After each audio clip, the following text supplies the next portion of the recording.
Shoshmang. Ilk sonlardanoq sizning qiziqishingizga sababchi bo'la olgan, aynan siz kutgan vaqtda, siz kutgan ko'rsatuv The Best Time yana onlayn. Salom. Siz bilan yaqin fursatlar ichida o'zgacha uslub, yangicha qiyofalar bilan boshlovchilaringiz Javohir hamda Adiba. Xayrli kech. Kunlar ham isib ketdi. Shunday kunlarning jaziramasida so'lim xushmanzara joylarda dam olishga nima etsin? To'g'rimi, Adiba?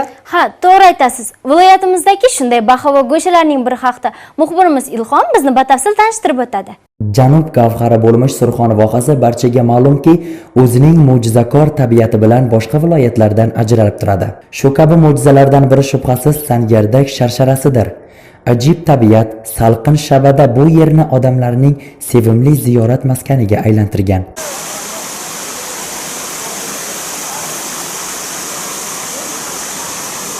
Zulol suvdan tatib ko'rish va oftob deyarli tushmaydigan xush havo sharshara manzarasini kelib ko'rish uchun sayyohlar oqib keladi. Sharshara yer sathidan 120 metr balandlikda joylashgan va undan muzdek suv tushadi. Bu yerga kelgan sayyohlar uchun so'rilar ham mavjud bo'lib, barchaga birdek xizmat ko'rsatib kelmoqda. Bilasizmi, Adiba, hayotda shunday fillar ham bor ekanki, ularni hatto yosh bolalar ham bemalol ko'tara olishar ekan. O'ylashingiz mumkin, yosh bola qanday qilib filni ko'tara olishi mumkin deb. Noto'g'ri xayollarga bormang. Bu shaxmat o'yinidagi fillar edi. Hozirgi lavhamiz ham aynan mana shu sport turi haqida. Navqiron avlod o'rtasida sog'lom sport turini targ'ib qilish, sportga qiziquvchi yoshlarni rag'batlantirish, sport bilan shug'ullanuvchi yoshlarga barcha shart-sharoitlar yaratib berish maqsadida mamlakatimizda tizimli ishlar amalga oshirilmoqda. Viloyatimizda Maktabgacha ta'lim boshqarmasi tomonidan 5-6 yosh bolalar o'rtasida shaxmat turnirining viloyat bosqichi bo'lib o'tdi. Hozirgi kunda zamonamiz rivojlanganligi, maktabgacha ta'lim tashkilotlariga farzandlarimizga bo'lgan e'tibor kattaligi sababli mana shu darajalarga yetib kelyapmiz. Meni farzandim ham bugungi shaxmat chashka musobaqasida qatnashib kelmoqda. Hozir o'rinlarni olib egallab kelyapti. Yaxshi natijalarga erishyapti. Juda e'tibor katta, sharoitlar juda yaxshi. Bundan ota-ona sifatida juda ham xursandman. Soat 10:00 da boshlangan tadbir 3 soat davom etdi. Bolalarning yosh bo'lishiga qaramasdan, ularning musobaqa g'olibi bo'lish istaklari ko'zlaridan yaqqol sezilib turibdi. Har bir bolajonlar g'olib bo'lish uchun chin dildan harakat qildi. Bog'chadagi ustozim bilan shaxmat o'ynashga kelganman. Shaxmat o'ynashni bog'chadagi ustozimdan o'rganganman. Men birinchi raqibimni yutdim va hozir ikkinchi raqibim bilan o'ynayapman. Men albatta yutaman va qolganlarga ham omad tilayman. Tadbir yakunida g'oliblikni qo'lga kiritgan bolajonlarimiz respublika bosqichiga yo'llanmani qo'lga kiritishdi va tashkilot rahbarlari tomonidan esdalik sovg'alar bilan taqdirlandi. O'ylaymanki, bugungi g'oliblarimiz, ya'ni Surxondaryoning jajji alpomishlari hamda barchinoylari yaqin kunlarda bo'lib o'tadigan respublika bosqichida faxrli o'rinlarni egallab, Surxondaryoga yorug' yuz bilan kelishadi. Biz ularga omad tilab qolamiz. Biz kelgusida bolajonlarimizning respublika bosqichida ham viloyatimiz sha'nini himoya qilib kelishlariga ishonamiz. Biz tinib tinchimas The Best Time ijodiy jamoamiz bilan ajoyib bir lavha tayyorladik. Kuzatib boring, aynan mana shu lavha sizning kayfiyatingizni ko'tarilishiga sabab.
Adiba, festival sizga nimalari bilan yoqdi?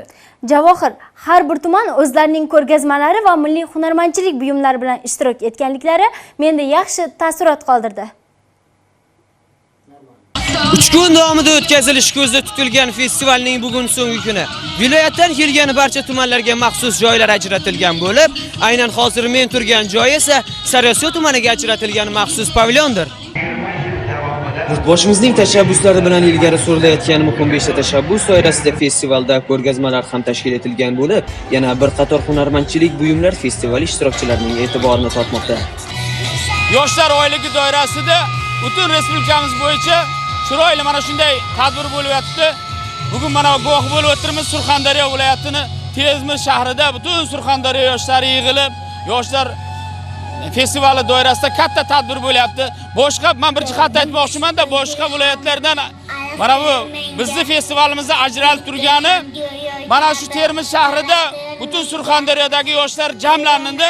Har birini qo'rg'oni bo'ldi biz til bilan aytganda yoki bo'lmasa pavilyoni bo'ldi.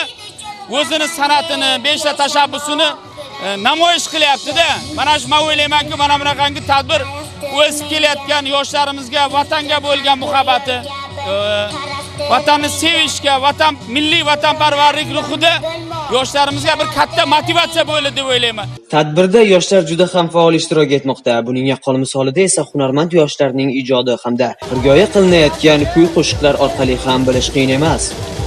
Salom xalqim, salom O'zbekistonim. O'zbek turkman qozoq qora qalpog'im. Shu vatanni bizga meros qoldirgan. Salom mening eng ulug' bobolarim. Bugungi bayram juda ham ajoyib o'tmoqda va bunday bayramlar juda ham ko'p bo'lishini istardim. Endi 3 kun davomida mazza qilyapmiz. Juda ham chiroyli o'tyapti. Hammamiz bundan bag'oyatda xursandmiz. Mana bu yerda kelib Sariosiyo zonasida Sangardakda juda ham ajoyib ko'rinishni tasvirlab berishgan ekan. Men bu narsani kutmagandim. Bu umuman tarixda bo'lmagan voqea. Birinchi navbatda Sangardakda o'tkazilgan bu ko'rinish va manzarani hech qayerda bo'lmasa kerak deb o'yladim. Lekin bu yerda ham ikkinchi manzarani ko'rib turganimdan bag'oyatda xursandman. Bu kabi festivallar yoshlarga o'z iste'dodlarini namoyon etishga turtki bo'ladi desak adashmaymiz. Quyoshning nurli oftobida muzdek suvda cho'milish har bir insonga zavq bag'ishlaydi. Shunday emasmi, Adiba? Fikringizga qo'shilaman Javohir, hattoki muxbirimiz Malikbek ham suv havzalarining birida bo'lib bizga bu haqda xabar beradi. Yozning jazirama issig'ida mana shunday muzdek suv taftidan bag'ra olib cho'milish barchamizga birdek manzur. Ammo xavfsizlik qoidalariga rioya qilish esa birinchi o'rinda. 4 faslda ham ishlashi rejalashtirilayotgan ushbu suzish havzasi o'z ish faoliyatini boshlaganiga ko'p vaqt bo'lgani yo'q. Barcha qulayliklarga ega bo'lgan ushbu suzish havzasining uzunligi 50 metr, eni 25 metr, chuqurligi esa 2,5 metrni tashkil etadi. Suzish havzamizda 150-200 ga yaqin shug'ullanuvchi yosh sportchilarimiz bor. Ertalab soat 8 dan kechki payt soat 9 gacha mashg'ulotlarimizni olib boramiz. Suzish havzada xavfsiz qutqaruvchi bor, trenerlar bor bu yerda ishlaydigan. Yozni issiq kunlarini xavfsiz bir salqin joylarda maroqli dam olib o'tkazish uchun boshqa shahrimiz, viloyatimizda boshqa bir bolalarga mana shu yerga kelib suzishni tavsiya qilaman men. Undan keyin xavfli mana har xil daryo, ko'llarga, ko'llar ichida har xil temir, shunday bir shisha siniqlari bor joylarga borib cho'milishni tavsiya qilmayman. Suv o'tlari bor, keyin cho'kib ketishi, har xil ko'ngilsiz holatlarni oldini olish maqsadida mana shunday xavfsiz, zamonaviy suzish havzalariga kelib cho'milishini viloyatimiz, vohamiz yoshlariga, xohlovchilarga tavsiya qilib qolaman. Taqiqlangan hududlarda bolalar va kattalarning cho'milishi hayot uchun xavfni yuzaga keltirishi hech kimga sir emas. Bu kabi suzish havzalarida cho'milish esa sog'liq uchun foydali hamda gigiyena talablariga mos.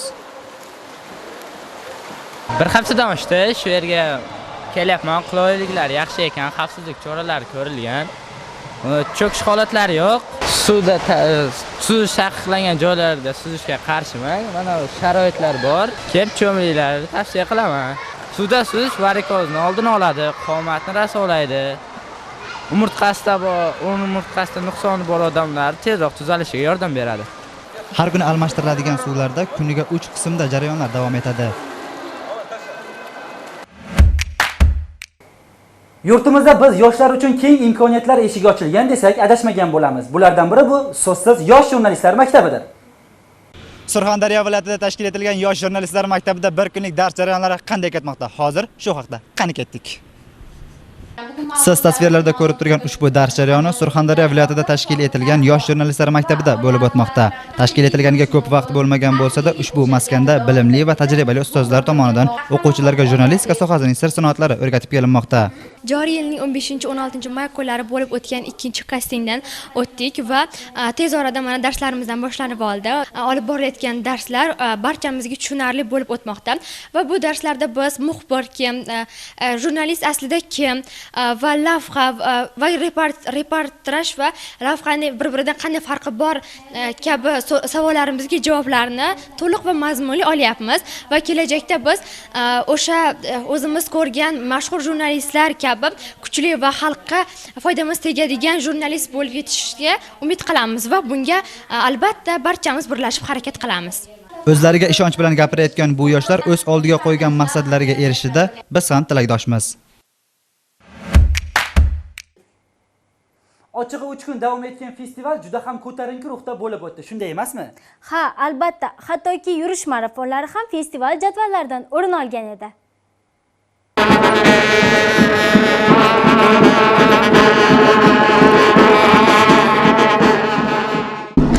Yangi O'zbekiston yoshlari birlashaylik shiori ostida o'tkazilayotgan yoshlar festivali butun respublika bo'ylab bo'layotgani kabi Surxondaryo viloyatida ham ko'tarinki kayfiyatda bo'lib o'tmoqda. Bugun festivalning 3-kuni va hozir Mustaqillik maydonidan start olgan yurish marafoni San'at saroyigacha davom etadi. Ayni damda biz San'at saroyiga qarab yo'l oldik. Ushbu masofani yoshlar bilan birgalikda viloyat hamda shahar hokimlari, bir qator tashkilot rahbarlari ham ularga madad bo'lgan holda bosib o'tishdi. Festivalda ishtirokchisi bo'ldik. Bayram juda ham ajoyib, ko'tarinki ruhda. Surxondaryo yoshlari O'zbekiston yoshlarining asl qudratini, kuchini ko'rsatib berayotgan bayram bo'lyapti. Yana qancha payt davom etishini xohlaysiz ushbu festival?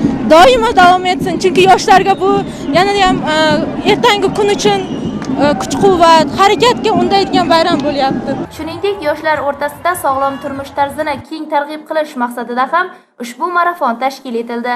Bir so'z bilan aytganda, yurtimizda bu kabi festivalning tashkil etilishi yoshlarimizning kelajakdagi maqsadlariga erishishiga, imkon yaratishga va yurtimiz koriga yaraydigan munosib kadrlar bo'lib yetishiga xizmat qiladi. Bu dasturimizdan o'rin olgan so'nggi lavha edi. Bizni kuzatishda davom eting. Bundanda qiziqarli va ajoyib lavhalarimiz oldinda sizni kutib turibdi. Ko'rishguncha.